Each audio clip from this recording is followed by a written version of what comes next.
नमस्कार दोस्तों। Read psycho की टेस्ट सीरीज चल रही थी जिसका अगला वीडियो है। देखिए आज की वीडियो का पहला प्रश्न, जब व्यक्ति यह कहता है कि मैं नहीं जानता हूँ कि मैंने यह क्यों किया है, यह कथन किस विधि को प्रदर्शित करता है या किस रक्षा युक्ति को प्रदर्शित करता है? तो दमन को करता है। जब व्यक्ति ये कहता है कि मैं नहीं जानता हूँ मैंने यह क्यों किया, यह कथन किस रक्षा युक्ति को प्रदर्शित करता है? दमन को प्रदर्शित करता है। अगला प्रश्न देखिए, मनोविश्लेषणवादी सिद्धांत के जन्मदाता। तो मनोविश्लेषणवादी जन्मदाता है वो फ्राइड है। अगला प्रश्न देखते हैं, बाल मनोविज्ञान संबंधित है तो विकासात्मक अवस्था से भी संबंधित है, बालक की सामाजिक अंतःक्रिया से भी संबंधित है, परिपक्वता और आनुवंशिक प्रभाव से भी संबंधित है। तो उपयुक्त सभी सत्य हो जाएंगे। अगला प्रश्न देखिए, शिक्षा मनोविज्ञान जरूरी है तो शिक्षक के लिए जरूरी है। शिक्षा मनोविज्ञान किसके लिए जरूरी है? शिक्षक के लिए जरूरी है।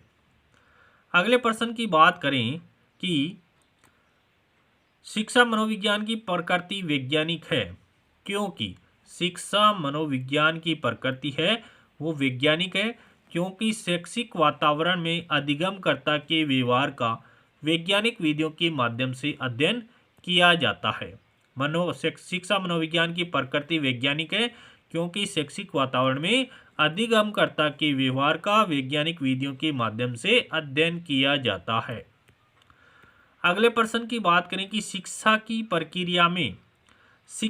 प्रक्रिया में प्रेरणा का महत्व है। इस बात को ध्यान में रखते हुए अध्यापक को निम्न में से कौन सा कार्य नहीं करना चाहिए? कौन सा कार्य अध्यापक को नहीं करना चाहिए? कार्य के लक्ष्य को स्पष्ट करना, शिक्षार्थी को सामाजिक कार्यों में भाग लेने के लिए अवसर प्रदान करना, इनामों का प्रलोभन देकर के बालकों में प्रतिद्वंद्विता पैदा करना, ये कार्य नहीं करना चाहिए। इनामों का प्रलोभन देकर के बालकों को प्रतिद्वंद्विता पैदा करना, ये कार्य नहीं करना चाहिए। बालकों का अपने कार्य में सफल होने के अवसर प्रदान करना। अगले प्रश्न की बात करें कि शिक्षा के प्रति मनोविज्ञान का सबसे महत्वपूर्ण योगदान निम्न में से कौन सा है? शिक्षा के प्रति मनोविज्ञान का सबसे महत्वपूर्ण योगदान निम्न में से कौन सा है? शिक्षा के महत्वपूर्ण लक्ष्यों का पता लगाना, नहीं। व्यक्तिगत गुणों के आधार पर शिक्षार्थियों का विभाजन, ये भी नहीं है। मानव व्यवहार का ज्ञान प्रदान करना, ये भी नहीं है। अध्यापक द्वारा उचित शिक्षण विधियों को अपनाने में सहायक होना, ये राइट हो जाएगा। ऑप्शन द यहाँ पर करेक्ट हो जाएगा। अगले प्रश्न की बात कर लेते हैं कि निम्न में से शिक्षा में मनोविज्ञान उपयोगी नहीं है। शिक्षा में मनोविज्ञान उपयोगी नहीं है तो देखिए, बालकों में मानसिक अस्वस्थता का पता लगाने में शिक्षा में मनोविज्ञान उपयोगी है। शिक्षण विधियों का चयन करने में भी मनोविज्ञान उपयोगी है।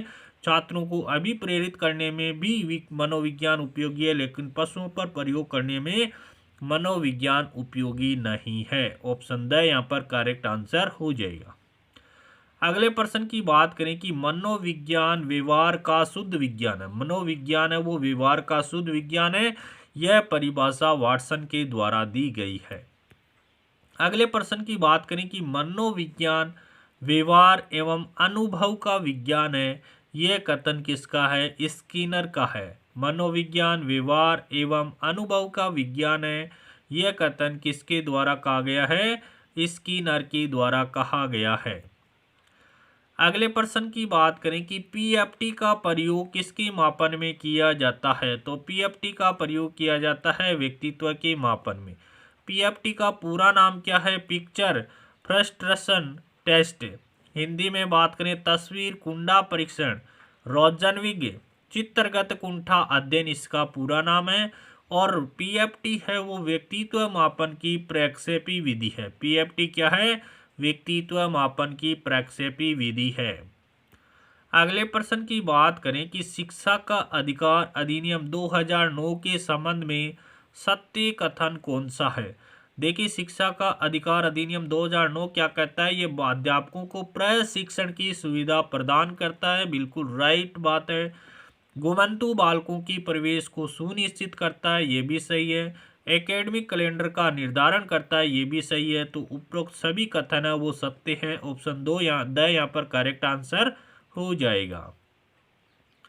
अगले प्रश्न की बात करें कि कौन सी रक्षा युक्ति दमन से कम खतरनाक है। दमन से कम खतरनाक है वो रक्षा युक्ति है समन। कौन सी रक्षा युक्ति दमन से कम खतरनाक है, तो समन है।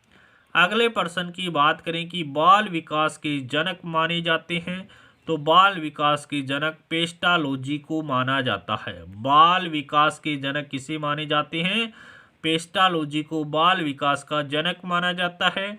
जबकि बाल अध्ययन का पिता किसे कहते हैं, स्टेनले हॉल को कहते हैं। बाल अध्ययन का पिता स्टेनले हॉल को कहते हैं।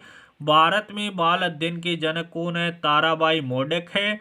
और शिक्षा मनोविज्ञान के जनक कौन है, थारनडाइक है। शिक्षा मनोविज्ञान के जनक थारनडाइक है। अगले प्रश्न की बात करें कि शिक्षा की प्रक्रिया पुस्तक के लेखक कौन है। शिक्षा की प्रक्रिया पुस्तक के लेखक जेरोम ब्रूनर है। शिक्षा की प्रक्रिया पुस्तक के लेखक कौन है, जेरोम ब्रूनर है।